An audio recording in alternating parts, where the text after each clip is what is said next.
Good evening, everybody. Welcome to tonight's edition of the Triangle Area SQL Server User Group's main meeting. So tonight, I have the honor of Jeff Nowiski in here. Jeff and I were former coworkers until he got smart and left, and I got dumb and stayed. But then I got smart and stayed, so it all worked out. And so with that, here's Jeff. All right. Hello, all. I'll go over quick introduction and stuff with my slides. Let me just get everything pulled up here.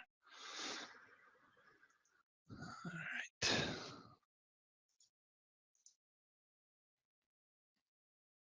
All right. So yeah, hopefully everybody knows where you are. You're at the TriPass meeting. What we're going to talk about is storing data as code. So we know how to treat code. Let's figure out how we get data embedded into kind of some of those same processes and kind of go from there.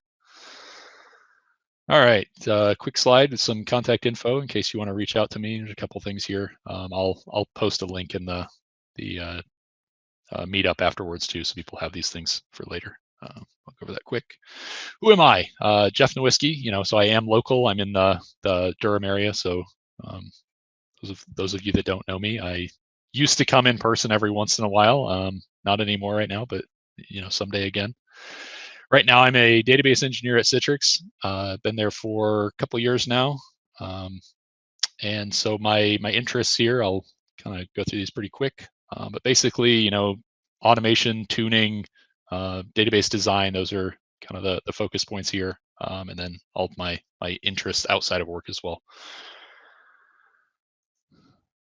All right, so into the meat of it. What are we actually talking about today? So we've got, different things that we store.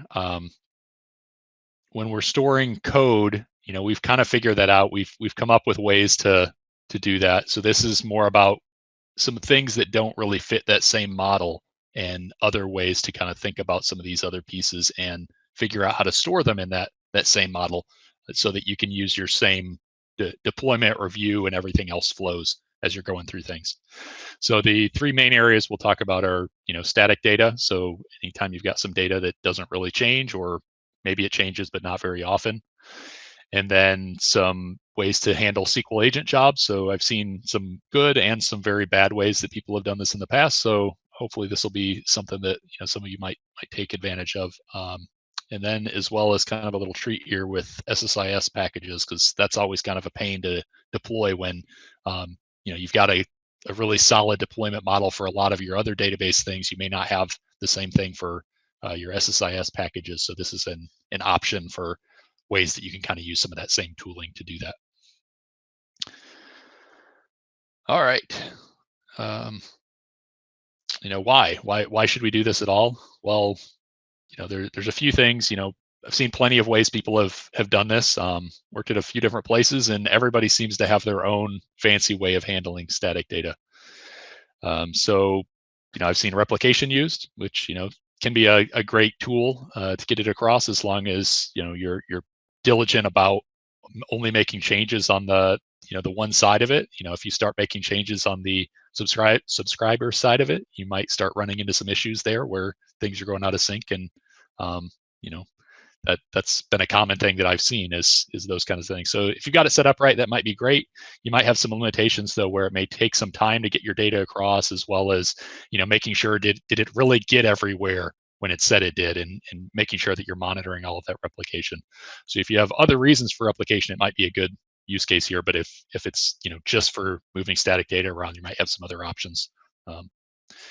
Seeing complicated spreadsheet with VBA, so ways to try to let people, the business users, change this data and then give it to somebody else, and it magically gets it into the database. Might work for your flow as well. Seeing files that need to be imported from the file system, hand rolled things, whether they're insert or update statements, and everything as far as a database or application kind of installer package as well. So all right, so that's kind of why we've got all these different ways we can do it. Is there potentially a better way? And hopefully we're all storing our database code nowadays in some kind of source control. All of the structure of our stuff, tables, procedures, all of that. can we do the same thing with some of these other objects? Some of the data, or agent job configuration, or SSIS packages. And so that's kind of what we're going to go through today. And this works well with any kind of a deployment practice. I've seen it kind of work with kind of both styles there, whether it's state-based or a migration approach. I think you can kind of make this work either way. And the other important part is it allows you to use your same review processes for these things.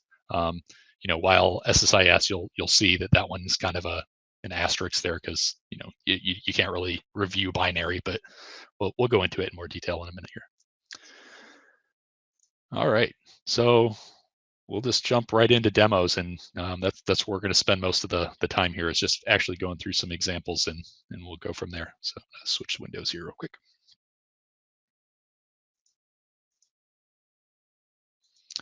And I didn't call it out, but if people have questions, just feel free to put them in the chat, and I think Kevin will flag me down and make sure that I slow down or stop and talk through them as we go.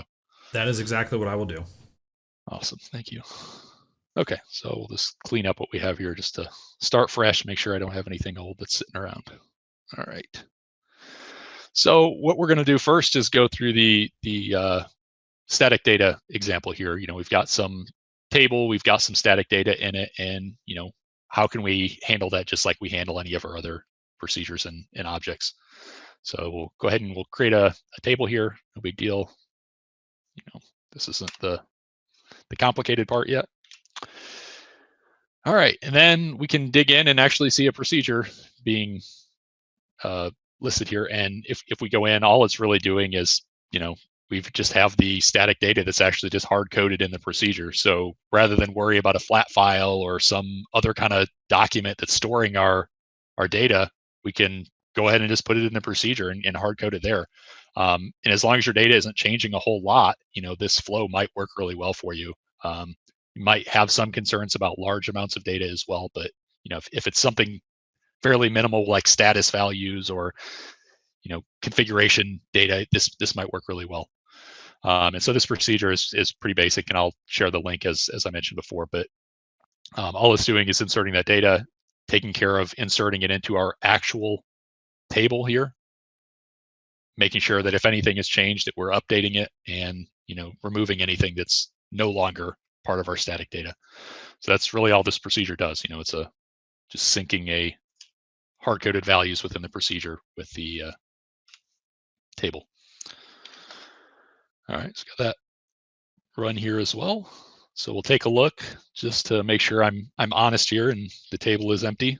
No strange data in here. Dig in here and run our procedure. We'll see, sure enough, it did it, update some values here. And we'll see that sure enough, the values are in there. So we've got our different kinds of toasts listed in our toast types thing. And so looking at this, some ways this kind of helps is it allows us to, first off, as I mentioned before, we can put it inside of the same review process, the same structure as everything else. So wherever we're storing our stored procedures, we just put the stored procedure in the same way. We go through a review process exactly the same way. Well, what else can it help with? And so some of those anomalies too that you can use is, detecting if something has gone awry. You might have a deployment process and somebody says, oh, I see this table of types, I'll just insert the value into it. And that may not be the right thing to do, because you might want to make sure that it's in sync across everything. So let's say somebody has decided that, oh, this is a toast type, so let's put in, a wedding toast. Obviously not the right kind of toast for our toast type table here, but they've gone ahead and done it anyway. We'll see that, sure enough, there's a new row here, and, pretty straightforward. If we go and execute our same procedure again, we can see that sure enough, it did update something, and we'll see that row that would have gotten us out of sync is now taken care of and removed from it as well. So, the way that we use this where I'm working now is, we basically have a procedure that has all of our static procedures listed inside of it, and it just does a quick execution of every single one of them. And depending on, kind of what our flow is, I think we've got, two main flows that we handle. Is basically we have a SQL job that I think gets executed every day right now, just to make sure there's no drift. So if something does go wrong, somebody's inserted something, or they forgot to execute the procedure after deploying it, it'll sync itself up and get corrected within a day to make sure that we actually have the accurate data there. As well as our deployment processes as well detect when there's a change to any of those underlying procedures. And so if it sees a change in one, it says, oh, well, let me just go ahead and redeploy all of them just to make sure that everything is in sync. So there's no more worry about, did we remember to do that second step after we've created the data inside of this procedure? Did we actually, deploy it? So it's all kind of automatic for us. Make sure I kind of covered all of these things. Yeah, so the recurring process, deployment as well. Yeah, and kind of the way that we handle that is we just have a format to our procedure name. So we, know any procedure name that has this string within the name of the procedure, we know that that's one that needs to be run as part of our static data deployment. So I know that one went fairly quick. The other ones, we'll dig in a little bit further into the reasons, but are there any questions before I go on from here? Solomon says it's odd that burnt isn't a toast type. that might be at Solomon's house. That's not in my house. Ah. No burnt toast. And we got a question of what does data as code mean? Yeah, so basically what I'm saying, what does it mean? It means treat it just the same way that you're treating your database code. So if you're treating your schema as objects inside of a repository to make sure that you're able to rebuild, you understand changes over time. That's what a source control really allows you to have. You've got kind of point in time. This is what the code looks like. Maybe that's at the time of a release, or just a point in time of day. But you'll have some way to be able to take a look at that and understand. So over time, having these things in a source control will allow you to track changes. If there's an issue, it'll allow you to roll back or at least figure out what changed. And so this is kind of the same thing. Static data, if you've got static data changing, there might be a reason that might break something else in your application. So being able to track that the same way that you track a release is super helpful, being able to nail that down. Maybe there's some configuration value that's in your static data. So treating this the same way that you treat any other deployment is essentially what I'm meaning when I say, treat your data as code. I don't know if that really answered the person's question, but hopefully so. Oh, it did. Okay, great. And those were all the questions for now. Awesome. Okay, so yeah, that one's pretty straightforward. Probably not all that insightful, but the next one we'll go into is SQL Jobs. So once we had a process that worked fairly well with our static data, kind of the next thing we came to is, man, it's a pain in the butt to manage SQL Jobs. There's all these jobs out there. We've got their schedules. We got to make sure that they're being deployed the right way, that their schedules all match, that the actual content of them matches. And so we kind of took a step back and said, well, could we do something similar? And it kind of evolved over time. And so this isn't the exact code that we use, but it's kind of in the same vein as it. So you could take this and kind of take a look at it and figure out, well, this is a first step. How would I make this even better? There's definitely some options to kind of do that. So we all kind of know what a job looks like. And let me just deploy this real quick. So similarly, it's a giant procedure here, and I'll go into it in just a minute, but I just want to show what it looks like real quick before I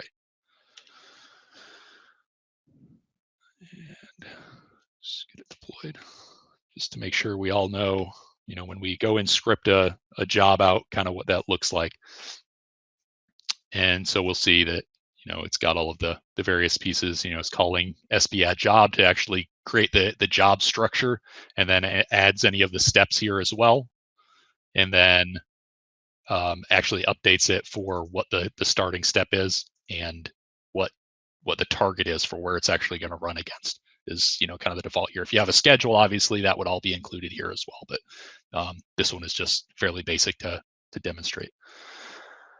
All right, so let's go back to the code just to show kind of what's going on here.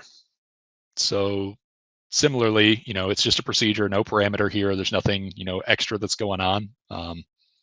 And basically it just has all of those fields inside of here, all of the different options that you can have when you're actually creating a job, as values inside of the procedure. And so you can kind of have a template one of these that you just go to and you say, okay, well, this is the starting place. Here's all the different options I have when I create a job, and just go kind of fill out all of the variables as you're going through. So here's all the ones for the job properties. Similarly for job steps, you'll notice this one only has, one job step. You might have to load, kind of like a table type or a temp table or something, because you might have multiple job steps depending on your setup. But just for the demo purposes, we'll just look at it having one job step here, as well as a single target, just making sure that we are calling that out as well, because depending on what your environment is, you might have MSX or something like that dealing with multiple servers. All right, and so basically what you can do with this procedure is, similar to what we did with the actual data, is if the procedure or if the job already exists, we can say we don't need to add a new one. We just need to modify what's already there. And so you could kind of go a lot further than this. This is kind of the basic approach of just every time you run it, go ahead and redeploy it. No big deal there. But you might go and say, well, I only want to redeploy it if there's actually a change, and kind of log some of those things. But yeah, so all we're doing is calling that same procedure with all those values that are hard coded up above. Making sure that we handle the return codes, because a lot of these things in MSDB don't throw exceptions very well. So you kind of have to make sure you're watching for what's being returned from the procedures and can't just trust them to behave properly on their own. Same thing here. So if the job already exists, we'll update it with all those parameters. And then we'll do the exact same thing for step. So we'll dig in, we got the job step, and either add it or update it if it's already there, making sure that everything is in sync.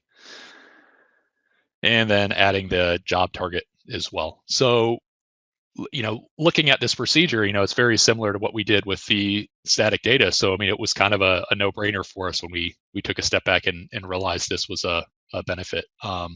And at first we were like, is this really going to work? Is this going to solve our problems? And kind of sure enough, it really did, and has worked really well for us. It allows us to do basically the same things that we did before, which, making sure that we're going through the same review process and everything. So, I think we already just did this a second ago, but we'll do it again. We'll make sure that we remove the job. We'll go in, create it, just to prove that we did it. And then we can actually go in, run this job, and this job, it doesn't actually do anything, but it's out there and works. I think all it did was like a select get date or something along those lines. But yeah, so very similar to what we saw with the data, we can do the same thing with jobs. So I've seen a lot of people have had things in their repo where it's like, oh well, this is the job, and they just go and basically copy out this script. They've scripted out from Management Studio and stuck it out there. Well, it's not rerunnable in this state. Like, you can't rerun this process. Whereas if we go back over to the procedure model here, I can go and execute this procedure, execute it again, no big deal. It's handling itself in a rerunnable way, which a lot of deployment processes need that ability. If something happens on one of your many servers, you might need to redeploy, and you don't want to have to think about, well, what state is this server in versus this other state, and kind of keep them in sync. It also helps, we had some issues where somebody might encounter a performance issue and say, well, we need to stop this job. It's kind of causing us some additional issues. And, don't worry, I'll remember to turn it back on, in a couple hours, once this other job that is also, pounding the box, some other maintenance job is pounding the box as well. We'll just go ahead and stop it. Don't worry, in 2 hours, I'll re-enable it. Well, of course, that person forgot. And so processes weren't re-enabled. And, we actually had some, seemingly critical pieces of our infrastructure actually weren't running for a very long time. And it wasn't until we built this process that we actually realized that we had, SQL Jobs on some of our instances were running and some of them weren't, where servers had kind of drifted apart. We just had kind of assumed, well, we weren't getting any job failures, so everything must be great, right? No one's looking for the job successes and making sure they're actually happening. So this allowed us to get our systems back in sync with each other and make sure that everything was uniform across the board. And so, the company I work for, the part is I actually work in the part of Citrix that's known as ShareFile. So it's a file sharing application. And one of the SQL jobs is actually part of the process that cleans up files once they've been expired. So that job was the one that happened to be disabled. So we were actually paying a lot more for storing files that, needed to actually be cleaned up. They had already expired. They'd gone past what they needed to be there. And because this job wasn't running and this process wasn't in sync, it went a few months without anybody noticing. And somebody, we saw the bill afterwards and looked at it like, hey, yeah, sure enough, there's a dip here where, we were paying for a lot more storage because nothing was ever actually getting deleted. And we could see that once we turned the job back on, that things went back to normal, and we saw the same trend that we had before, which was, a slight upward line in usage of storage rather than this, spike where nothing was getting removed even after it was getting deleted. Very similar. I kind of mentioned these things already. You can use basically the same process. What we have is, very similar. If we deploy and it has the format of one of these deployment procedures, we go ahead and just redeploy all of them and then execute them all to make sure that all the jobs are in sync across our boxes. And, it allows us to do that whole thing. Keep them all in sync. Yeah, so the given format. Yeah, so I think I kind of went through here. Any questions at this point before we go into the next piece? No questions at the moment. Okay. I'll give 20 seconds here just to make sure nobody thinks of something quick before I move on. A good idea. While we're vamping, I mentioned that the word of the day is idempotent, which there you go. Whole purpose of these scripts, you can run them a dozen times and you always end up in the same state. Exactly. Yeah. All right. Well, we'll go on to the next one, and people can interrupt if they need to. All right. So very similar. This one will be a little more complicated just because, we've got a external tooling here. We've got some SSIS involved just to make sure that I show the whole demo and explain everything. But, similarly with SSIS, you can actually go and grab a deployed package out of SSIS DB and take that binary object, and you can include that inside of a procedure so that you can always redeploy that same thing. So, I don't do too much with SSIS anymore, but when I was working at a former company, we did have some packages, and it was kind of a pain to make sure everything was getting deployed the same way. Depending on who was doing it, a developer might be the one that deploys it to the dev environment, and then you might have a database developer that might be making the actual deployment to your test or staging environment, and then you say, oh, well, they don't have access to production. We got to get a DBA involved to deploy it to production. So each one of those steps might get deployed slightly different than the last. And so depending on how that was actually getting done, there were sometimes differences in what people were actually deploying, whether it was just the folder structure or something else. Oh, well, I just grabbed the latest version rather than the version that you told me to grab or something like that. So this kind of helps with that same process. And so we'll go ahead and create a couple objects here. I won't go into too much detail about all this stuff, but basically we're going to create a source table called item and then a destination table called destination item, just to prove that we're actually running something and doing something with this package. Let me actually run it here in a second. And then we also cleaned up the old package there just to make sure there was nothing sitting around. And, oh, that was dropping. That wasn't creating. I'm sorry. I misspoke earlier. Now we'll create them. And so similarly, we're going to create some basic data here just so we've got something in our source table. So with the theme, we'll do some more avocado toast. And make sure that there's nothing in the destination table, just to, once again, keep me honest as we go. And then what we can actually do is, we see I've actually already got this binary object, but we'll go through that in a second of where I got that value from and how you can do the same thing. But if we go ahead and just create the folder for where this is going to be, so inside of SSIS DB, we're going to create this data is code folder if it doesn't exist, and then we're actually going to deploy this project. So I'm going to refresh over here and just show that sure enough, there's no project here. And then we'll go ahead and run it. And we'll see that if I refresh again here, we've got the SSIS project. All right. And before I actually execute it, I just want to go and show real quick what it is actually doing here. Just to make sure people believe me when I say this is a real package. All right. And so, yeah, basically all this package has is a data flow task inside of it. We take a look and we say, okay, great. Grab some data from one place, as we said before, from the item table, essentially pulling all the columns out of it. And click. And we'll take a look at the destination. Same thing, just mapping it into the destination item table and mapping the columns across. The one other thing we'll see here is that there's actually a load date as well, just so we can see that there is a difference when we're loading the data across. All right, so we've already deployed the package. Now if we go ahead and start it, you should see that it's probably finished about now. It takes about a second or two to actually run. Oh, screen sharing's goofing with you. It's just showing a black screen. Oh, let me fix that for you. I'll re-demo that.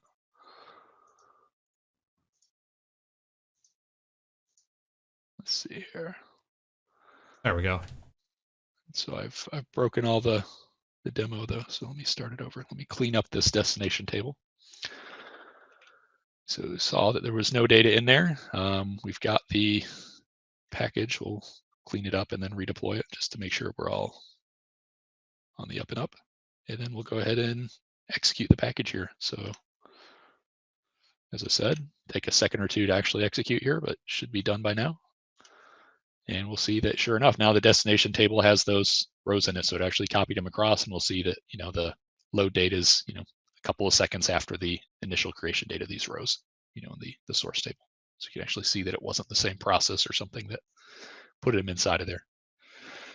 So, when I found out about this, that the way this object was stored, because it was always kind of a mystery to me how objects, once you deployed it using the, like the ispack file or using data tools, when you actually deploy the package, like what does that actually do inside of the database? Where is it putting it? Is it, some hidden thing in the file system it's doing, for SSIS DB, or, what is it actually doing? Well, it turns out it's really just inside of the internal objects, but there's actually some of the exposed procedures actually allow you to get at that data. So you don't even have to use the internal ones to dig in and figure out where this binary object is. And so you can just call this get project procedure, and you get that binary blob back out. So that same one that we were looking at up here that I said was, kind of magic, wherever it came from. Well, this is where it came from, was calling this other procedure. And so, what that allows you to do is just the same as everything else, dig in, and we can create a procedure that has that project stream created inside of it. And so you can see this long hard-coded thing within this. And so you've got a common way to redeploy your package to make sure that what you deployed to dev and actually verified in your dev environments is actually the same thing you're going to deploy to your next environment, this test stage or UAT, whatever that happens to be, all the way up to production. And then you can also make sure that the other pieces are in sync too. So if you're using folder structures to put your packages in, or you're using some of the environment variable setup for SSIS as well, that you can make sure that those things are in sync across all of your environments as you're going through and deploying. And so let me make this a little bit bigger just so you can see the full procedure at once. So all it's doing here is just taking that same object, making sure the folder structure is created the way we want, and then executing that same thing to deploy the project. So same thing that we saw before with any of the other static data pieces. So go ahead and deploy it. And just to make sure that you believe me that it's actually doing something here, we'll go ahead and delete the project that's there. We'll go over here and verify that everything is cleaned up. See, there's no project here anymore. It's gone. And then we'll execute our procedure that we just created. And done. And we'll refresh. And we'll see that sure enough, there's, our data is code packages here, that same one that we were talking about before, the same one. So, the flow that I would actually go through when I kind of uncovered this was I would still use data tools to actually deploy to the dev environment because I needed to start somewhere to get it into a SSIS DB. So I would deploy it from the ISPAC file or from the client, and once it was there, validate it, do whatever testing I needed to do, and then once I was good with that, I would then create this script that used that project stream value to actually create a release script for anything that we were deploying, to make sure that we kept those things in sync. And so same thing, we can go and clean up our table. Sure enough, it's empty. So now we're going to execute the version that we just deployed from the procedure. Should have finished. And we'll verify that the data is in fact there. So, we kind of went through the same motions there for SSIS that we did with any of the other ones. Let's see.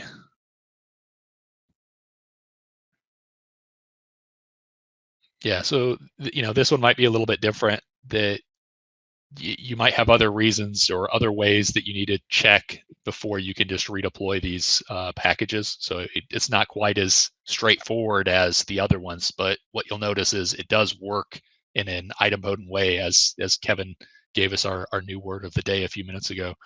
We can execute this procedure again and again, and it's going to redeploy what's there. So it's rerunnable in that way, that it's not an issue, even if it is actually changing some of the things under the covers. I think it does actually increment the I forget what the object ID is. What is it? The version of the package. Forget what the actual column name is inside of SSIS DB. All right, and so you could do kind of a same thing here, that you might have a procedure that goes and executes all of your deployments for all of your packages as well, to make sure that they're all in sync as you go. So that's another common thing that we ran, was like, is this really the latest version? Did somebody forget to deploy it into our UAT environment? We did anybody test it there? Or are they just saying, just run it in production? And because there were all these different people involved, depending on who was actually deploying the package, you couldn't be sure whether it was deployed in all environments. So this gives you that same flow to go through the deployment stuff. It may mean that you need to change security for whatever is deploying your objects to have additional permissions in SSIS DB, but that's something that's totally doable as you go through here. So that's kind of the third way that you can store some of the things that have maybe not quite fit in the common way that you've put things in source control, whether it's tables or procedures. Now you can come up with some other solutions for some of these things, whether it's the static data or agent jobs or SSIS DB. You've got several different pieces that you can kind of try to fit in there. And I'm sure there's other things, but these are some of the ones that I've come across. The other places where this really helps you is, a lot of times there's specific business rules around some of these things. So there might be that static data looks different in your dev environment versus your test environment versus your production environment. So all of those things, as database professionals, we usually understand how to have if the test environment do this, if the production environment do that, that's really easy in a procedure, and you can make sure that all of those things are being reviewed the same way that you review any of your other pieces of database code. So you've got all that extra functionality as you're kind of at your disposal as you're deploying these things. So it doesn't even have to just be the exact same script. You can get a lot more complicated than what I did in these examples. And that's kind of the flow that we have. We've got some specific objects that are a little bit more complicated, and say, okay, well, in this environment we have to do this extra thing, or based off of this date, we have to do this certain thing. So that, in the way that we, I mentioned before, our static data, if we're rerunning our static data processes every single day to make sure they're in sync, well, we could also put logic in there that says, well, this data needs to change on March 1st, because that's the start of this new project, and that's what needs to roll out then. Well, that day one on March 1st, when it runs, if you've got some kind of a logic built into your procedure, you could actually go and populate that data right with the process. You don't have to worry about doing a deployment on the morning of to make sure everything's in sync. You've already got it all staged, and it'll just happen when the clock ticks over and the job executes. All right, any questions before I jump back over to a summary here? Anders did say, so fewer dependencies on humans to mess up. I do have a question around the package binaries. Would you store just the DTSX packages themselves in source control, or would you also store the scripts to deploy those binary? So, I mean, you could obviously kind of do either way. I mean, obviously you should store the actual project. I'm not saying that you shouldn't store your solution file for SSIS, inside of source control. But in addition to storing that, you can just store your release process so that it's in the same thing as your T-SQL. Is that kind of where you were going, Kevin? Were you making sure that I was saying to store your actual solution file, your Visual Studio solution file?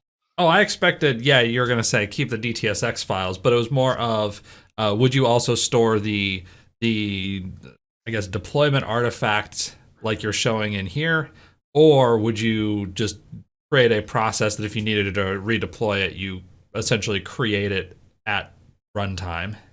Yeah, you could definitely do it either way, depending on how often your objects are changing and how concerned you are with storing a binary object inside of your repository. A lot of people are very against that, like, hey, we should never be storing binary in here. We should be able to, reproduce it from source control, do a build and then we get our binary object. We shouldn't be storing something. And so this would be storing a binary object. Depending on what your flow is, maybe that's okay though. Maybe if you're only updating your packages, once every few months or something like that, and you're like, it's not that big of a deal. It's, a few extra megs are going to be inside of the repository, and it allows us to go through an easier deployment flow. So you might actually put that inside of your procedure and say, yeah, I'll just, include my binary value inside of there. But I could also see, where you're just generating one-off release scripts essentially for it, and that would still, potentially be a benefit, depending on what your deployment flow is, to just embed the binary within a release script and not within a procedure by itself. So I think I gave you a non-answer, but either way. No, that makes a lot of sense. And I would also say the integration services person in me says, also use BIML.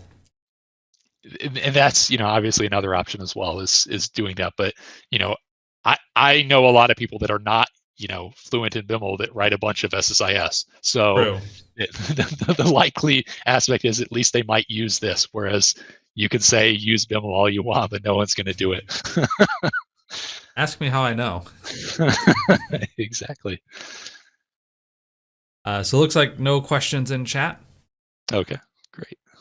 We'll jump back over to the slides and just finish up from there.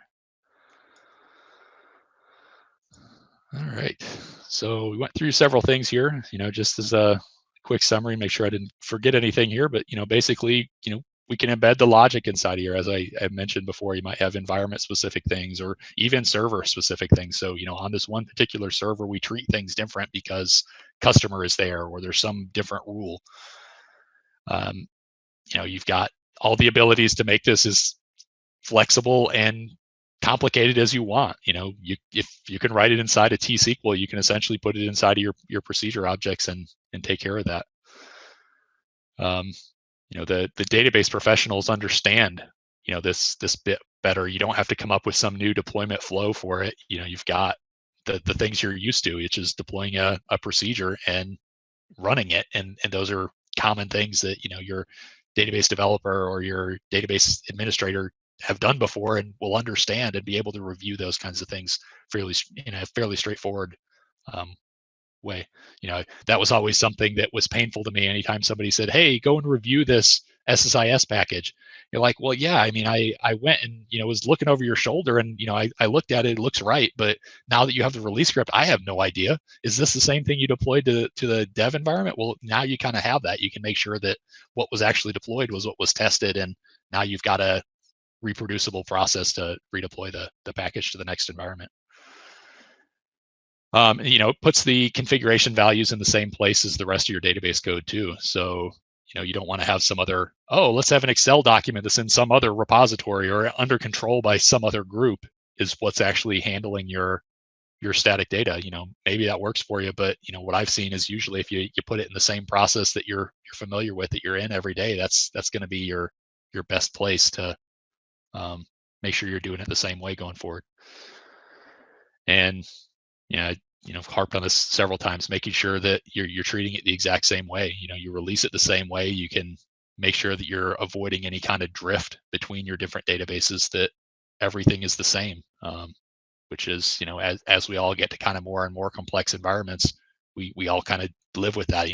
I'd say most of us are probably dealing with more than one database. We're dealing with multiple databases, or dozens or hundreds of actual databases that might have very similar schema, and making sure that there's no drift between these things. Along that same vein is, a lot of our maintenance jobs are exactly the same way, that we've actually started doing that as well. So this isn't just necessarily for our application jobs where they might be, running some process inside of the application. We can also do these same things for, backups, or, the index maintenance, or any of these other operations that we might have running. We can put those in the same place as everything else to make sure they're in sync, because, we want, the DBAs to treat the source control the exact same way that everybody else is, that we have a reproducible process here. And then, the existing review processes can be utilized. So if you've got something that works well, keep using it. Use it for everything, not just for your application procedures, but your internal procedures as well.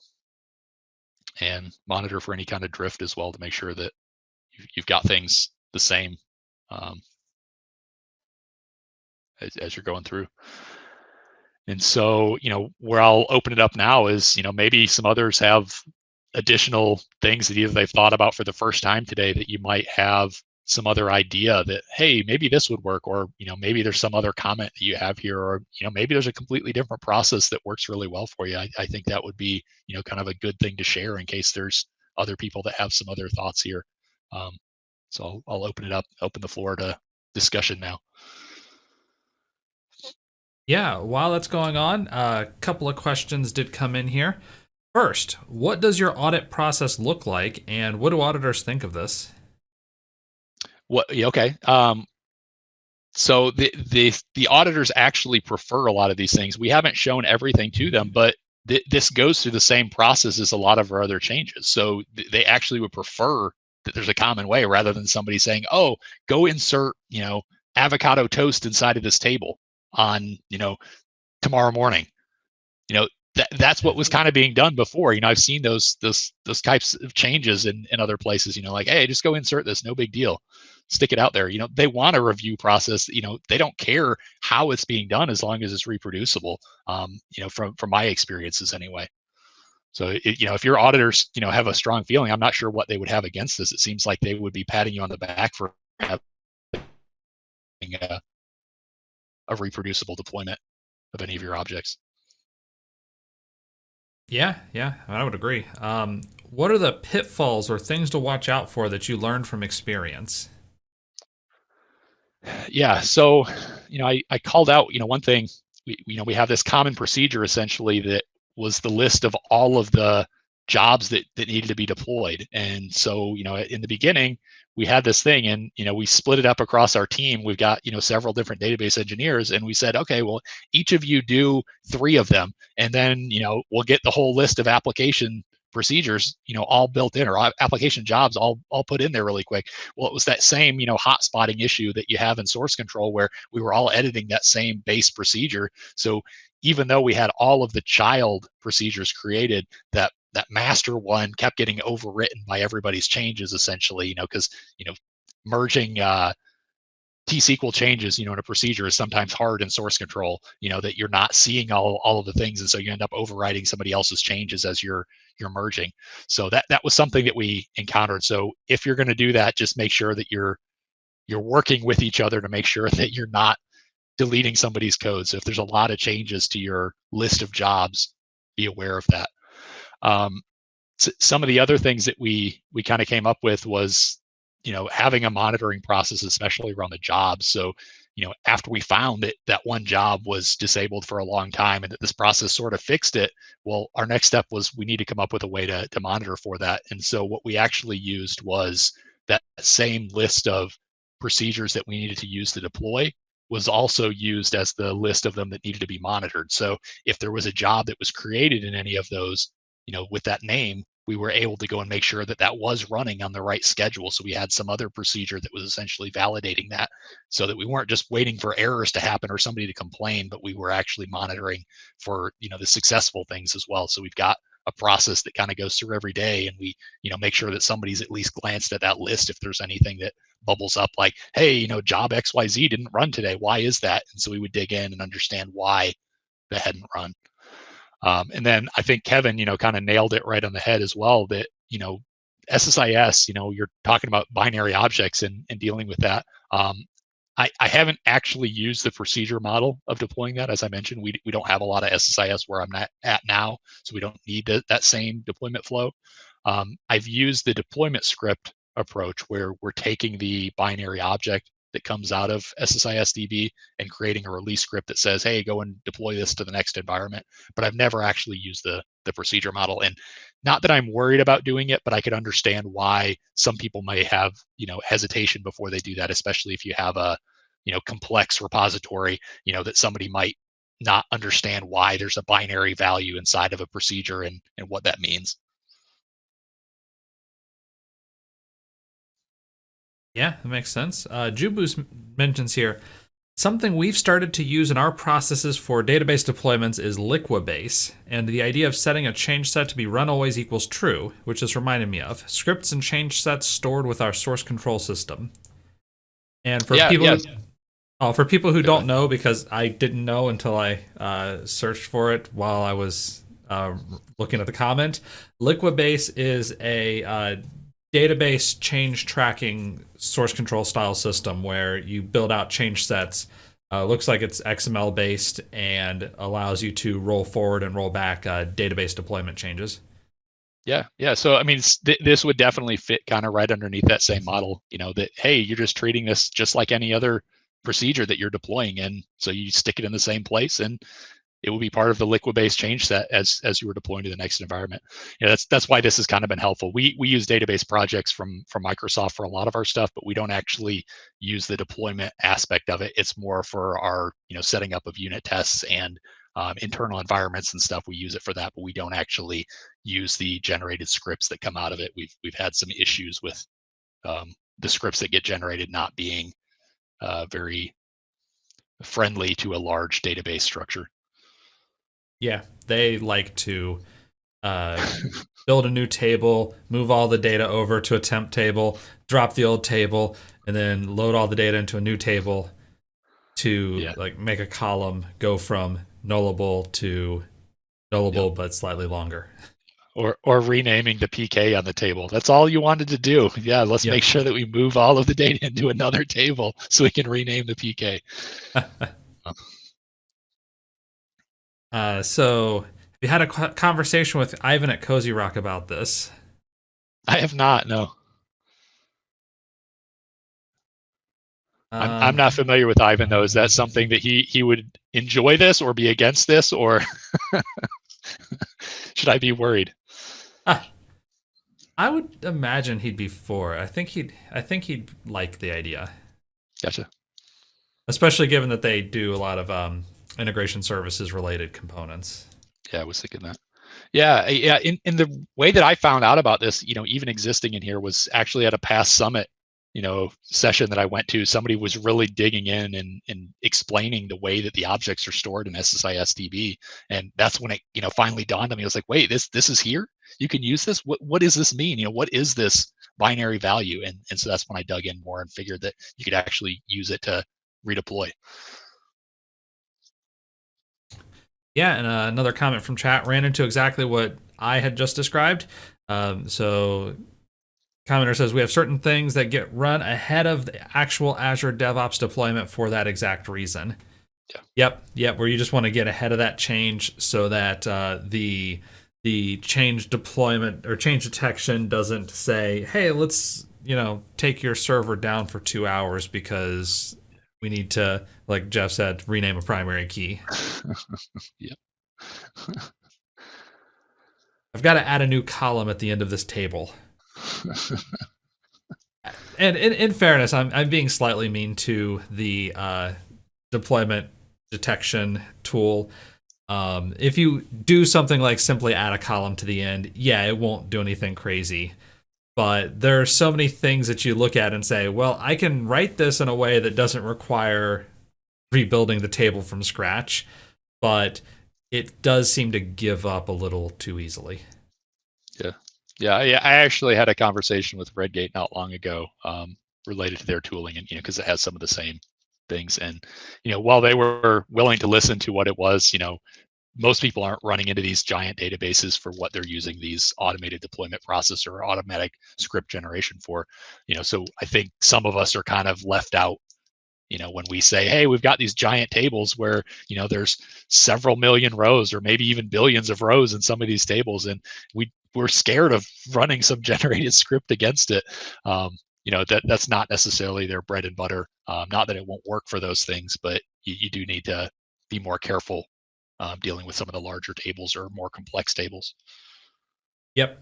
Actually, one of the areas where I've seen the most pain is as you've deployed out to 100 different databases, if column order isn't exactly the same, then the database generator says, nope. I want the column order to be just like this, and therefore I'm going to drop and recreate all of the tables so that they are just like this. Yep. Or if somebody wants to add a column in the middle because I have first name and last name, and then later on people say, oh, well, I need middle name, then they'll add it where it fits logically, but then, well, we've got to drop all these tables and recreate them. Where in practice, we would just add the column at the end and say, okay, deal with it. Yeah. Although you can actually change that in Microsoft's deployment tool. If I remember right, you can actually say ignore certain things, ignore column order, ignore casing, ignore a couple of other bits. So you can avoid some of the insanity. Yeah. Next question here. How do you handle relational integrity and key constraints? So, if we're talking about like the static data. Yeah. So if we're deploying the static data and there is something, there may need to either be an order to what you're doing with your deployment to make sure that, sure enough, because we don't wipe and replace our data. There could still be the issue where, somebody has tried to delete something that they shouldn't have, and, there's some constraint there that shouldn't allow for it. But yeah, we would catch those in our dev or testing environments as we're running these things and figuring them out. So yeah, we might not catch it initially when somebody wrote the script, but our unit tests or integration tests that happen from the application side would likely catch those before we got anywhere past our test environment. And this actually might be a better way to catch it, because if you're doing one-off scripts, what ends up happening is the person running the script says, I understand what you need to do. You need to go and update this other thing too. And so they just do that second piece and forget to make the change in the source script. And then you deploy to your next environment, it breaks again. And you're having to redo these same things again and again. So having these things in our procedure actually, I feel like helps avoid some of those things going forward. Makes sense. Does anybody else have any questions or comments? Any experiences in working with this sort of deployment process? Should we grill Jeff about why his company doesn't use Mercurial, because clearly it's better than Git? Or have we lost that battle? Because I think we've lost that battle. Did I say we use Git? Did I admit to that? No, you didn't. But we use SVN. Oh, okay. I'm just kidding. Oh. I think we use about everything. I'm pretty sure you could find every repository or every source control vendor inside of the umbrella. At least anything fairly modern. I was going to say, we've got our visual source safe mob out now. There might be one of those, yeah. There's 3 of them at least. So that I need to add a new field at a specific position in the list of fields thing has bugged me forever. Seems like under the hood, a field should have a field position attribute so the field order can be changed with no impact or data storage. Conceptually, you could think of it that way, but in the relational model, order doesn't actually matter. So it's one of the weird things that you think about with relational algebra. Column A, column B, column C, and column B, column C, column A are the same thing as far as a relation is concerned. It's essentially you're working with sets, and the ordering of elements within the set isn't relevant. And so that kind of came into the relational database where the ordering of the relation of the table in terms of columns isn't actually relevant. So, conceptually, you shouldn't even think about it because you're writing select statements and you control the order of the columns that come back in that select statement. In practice, it's annoying. I will definitely give you that it is very annoying to scroll through a list and you have like column A, column B, column C, column E, and then down at the bottom you have column D, and you say, oh, why can't column D be higher up? Let's see. How about metadata? Do you version metadata as well? Tracking changes as part of the documentation to the tables, columns, etc.? We do, our source control does include our tables, if that's what you mean by metadata, and whether that's, hey, we're changing this type. We don't put anything inside of the definition to say, hey, we changed type, tiny int to int because of this increase in this. We don't usually put any kind of a comment unless there was, a really detailed reason why that change was made. But yeah, our tables are versioned just like anything else in our source control. So if we make a change to an object, whether that's, adding an index, adding a new column, modifying a column, removing a table, we store all of those changes in our source control. So we can always go in and kind of replay the whole process.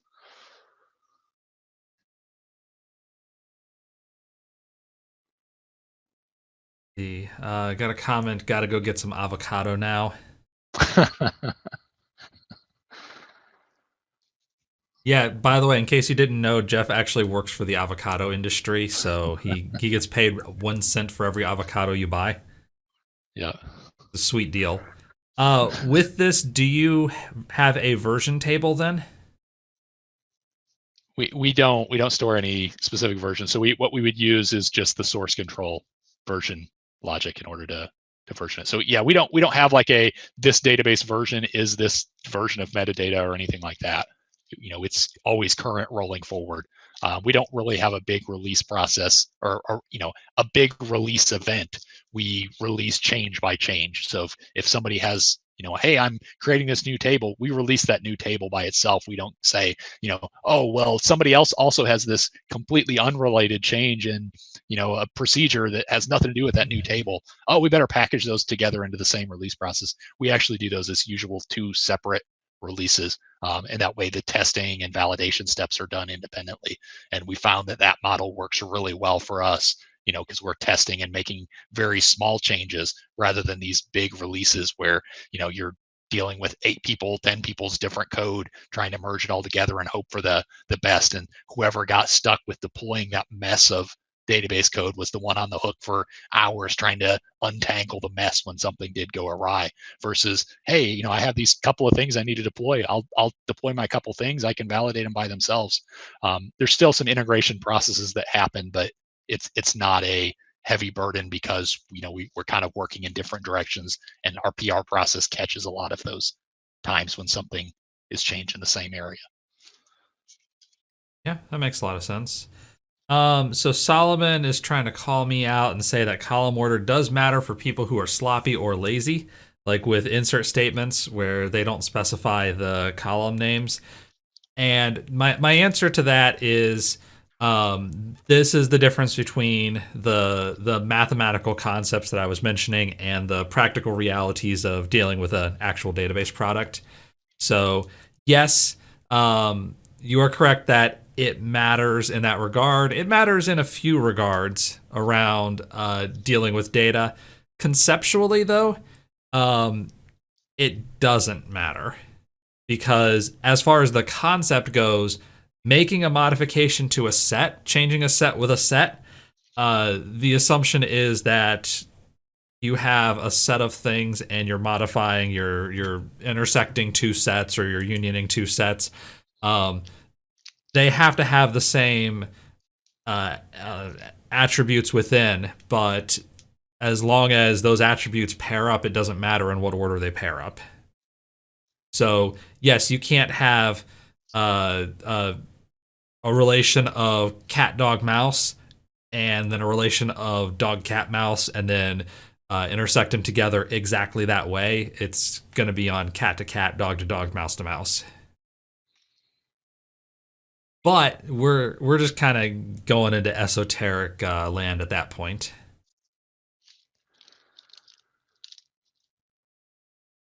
Oh, let's see. Yeah, just trying to figure out why the tools sometimes care about the order. So oftentimes the tools will care about order because if you ascribe that this is the order of the table, people want to see that order. And so therefore the product, if you don't change a setting to explicitly ignore column order, will try to rebuild a table with the correct order in scare quotes. And that this can kind of suck when you have a multi-million or multi-billion row table. But yeah, essentially, it's the tools care about the order because there are enough people who care about the order and really just I want middle initial to be between first name and last name. I don't want it to be at the end of the table.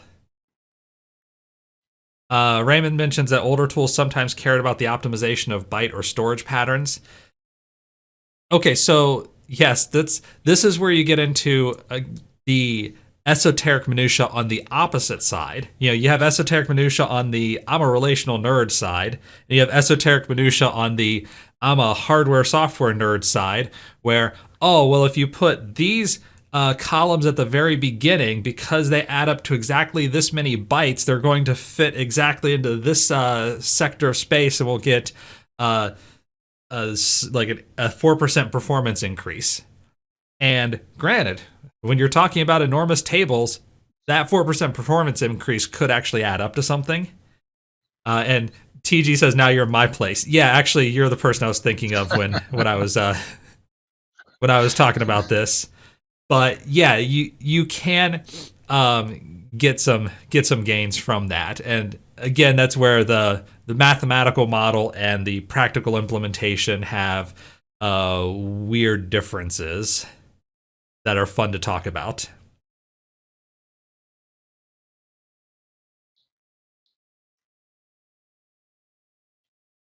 Tiniants for everything.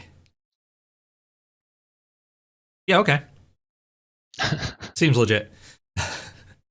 One common case, SQL Server will pack adjacent bit fields into a byte, but if they're not adjacent, they'll each be stored as a byte. At least that's the way it worked last I looked into it. Yeah, and my recollection is that there are some oddities around compression that play into that as well. There's a slight storage difference of column order, nullable columns, and how nulls are stored if all are at the end. Yeah, and yeah, you'll find some of these. Those are two of them. There are other cases that you'll find where put the most searched columns in the first 64 bytes, one cache line, and you'll gain a few nanoseconds per row scanned.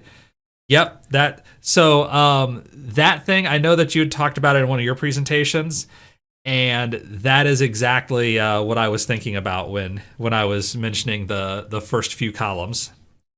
So yeah, if your most searched columns are in the first 64 bytes, they fit in one cache line, and that adds up over trillions of rows.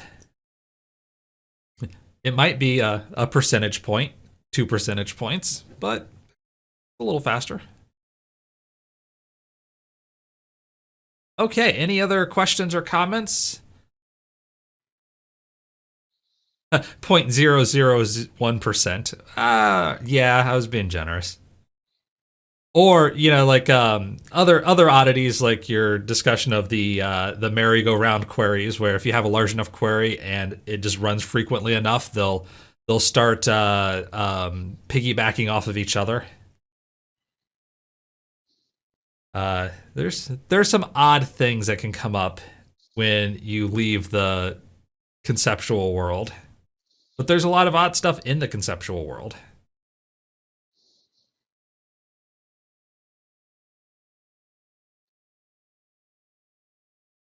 All right, let's see. Any other questions, comments? Desires to move the avocado market? If you get into the habit, it'll save you a lot of work if your company becomes successful. So Raymond brings us back on and asks, do you store metrics tests as well? I think you're gonna have to explain a little bit, Raymond. I'm not sure what your question is.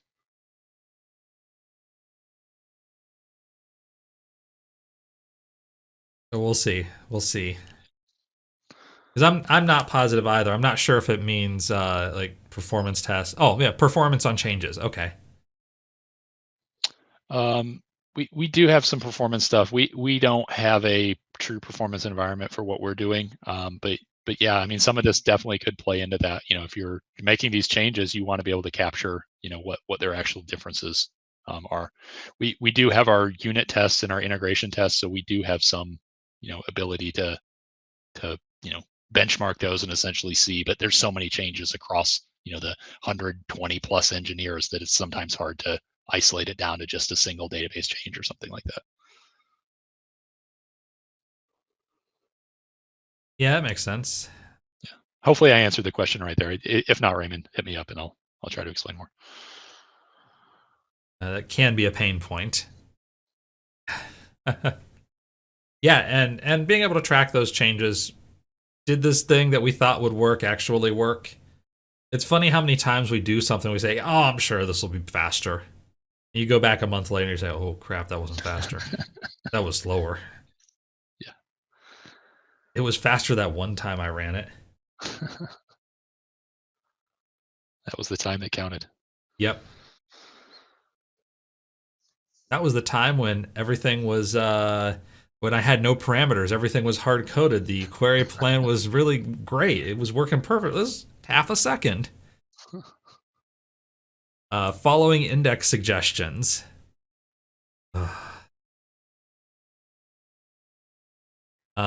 Yeah. Index suggestions are a wonderful concept implemented adequately.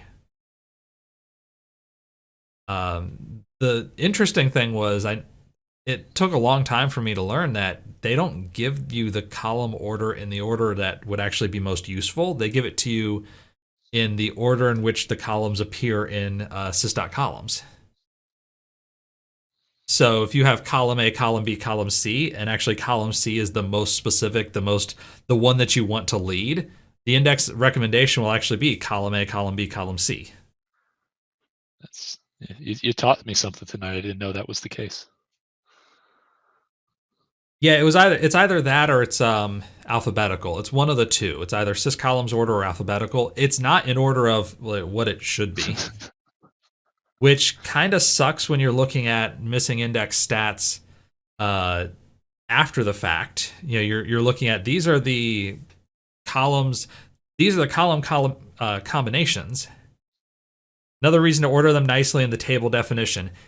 True, but the issue, TG, here is that if I have, I guess if you say order them nicely as in by selectivity, then yeah, that would be an interesting way to order.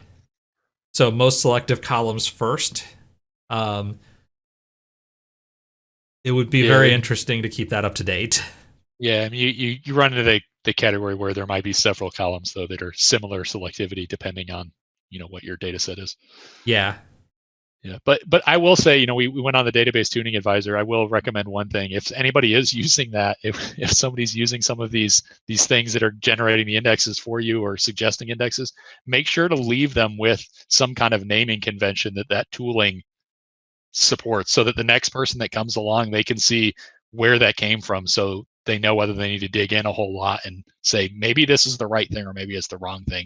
Because inheriting a database like that where half of the indexes said DTA in them, I knew that was something that was like, okay, I can probably throw this away and do the logical thing, based off the patterns that I'm seeing today, versus just trusting like somebody probably put a lot of time and effort into deciding on whether this index makes sense or not. So, leave that in there if you're using DTA and it's generating some names. Make sure to leave those.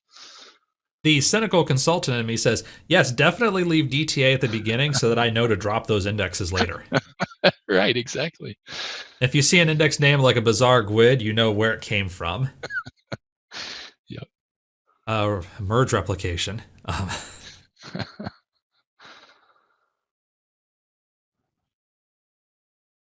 So things are calming down a little bit. The tempest in chat. Seems like I need to rile him up a little bit. Quit bad-mouthing DTA, says Anders. I knew that came from him.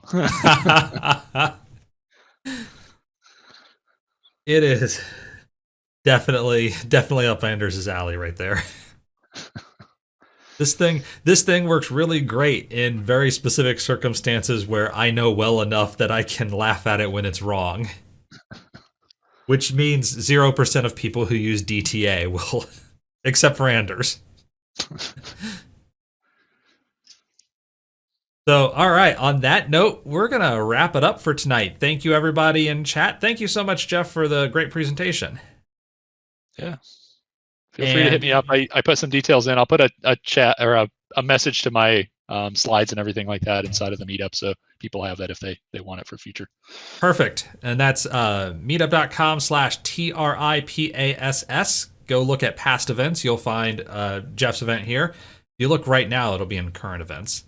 But in the meantime, we're going to wrap it up for this evening. Next week, we do have another meeting. Should already be up on the calendar. If not, I'll have to add it real fast. But come check us out. Shop Talk will be in 2 weeks from yesterday. So we'll see you around. Have a good evening, everyone. Thank you, guys.